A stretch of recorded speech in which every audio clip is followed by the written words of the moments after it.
संत रोहिदास जयंती आमदार डॉक्टर सुरेश खाडे यांच्या उपस्थितीत उत्साहात साजरी। संत शिरोमणी रोहिदास महाराज यांच्या जयंतीनिमित्त मिरज परिसरात भक्तिभाव आणि उत्साहाचे वातावरण निर्माण झालं होतं। या पवित्र दिनाचा औचित्य साधून आयोजित कार्यक्रमात आमदार डॉक्टर सुरेश खाडे यांनी प्रमुख उपस्थिती दर्शवून संत रोहिदास महाराजांच्या प्रतिमेस पुष्पहार अर्पण करून अभिवादन केलं।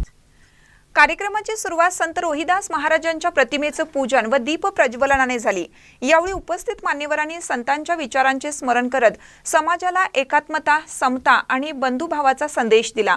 आमदार डॉक्टर सुरेश खाडे यांनी आपल्या भाषणात संत रोहिदास महाराजांचे समाज सुधारक कार्य अधोरेखित करत त्यांच्या विचारांवर चालणे हीच खरी जयंती साजरी करण्याची पद्धत असल्याचे सांगितले। या कार्यक्रमात स्थानिक पदाधिकारी, समाज बांधव, महिला, युवक मोठ्या संख्येने उपस्थित होते।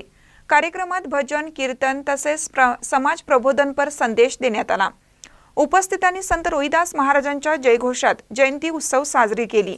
कार्यक्रमाच्या यशस्वी आयोजनाबद्दल आयोजकांचे सर्वत्र कौतुक करण्यात आले। संत रोहिदास महाराजांच्या विचारांनी प्रेरित होऊन समाज हितासाठी कार्य करण्याचा निर्धार उपस्थितांनी व्यक्त केला। महानकट न्यूजसाठी आदी माने, मिरज।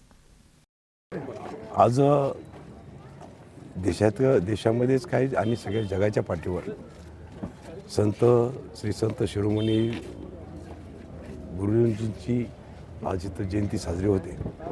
आज आम्ही सांगली वेस्टमध्ये ही जयंती साजरी करतोय। यासाठी सर्व समाजाचे सगळे नेते मंडळी, सर्व कार्यकर्ते एका जागी जमा झालेले आहे। एकच मंत्र त्यांनी दिला आपल्याला, कटोरे में गंगा तो मन चंगा, बरोबर ना? म्हणजे मन चंगा तर कटोरी में गंगा। मन चंगा, मन आनंदी असेल तर निश्चितच सुख समाधान इथं मिळत असतं। त्याचा एक मंत्र आपल्याला मिळालेलं आहे। आज ह्या माध्यमातून काम करत असताना निश्चितच आज माझ्या समाजाला या जयंतीनिमित्त मी शुभेच्छा देतोय आणि त्यांच्या ज्या तत्वांचं जे पालन करतो। आपल्याकडे जास्त प्रमाणात होत नाही, पण उत्तर प्रदेश, बिहार ह्या साईडला, दिल्ली ह्या साईडला मोठ्या प्रमाणात संत शिरोमणी संत रोहिदास महाराजांची जयंती साजरा होतात।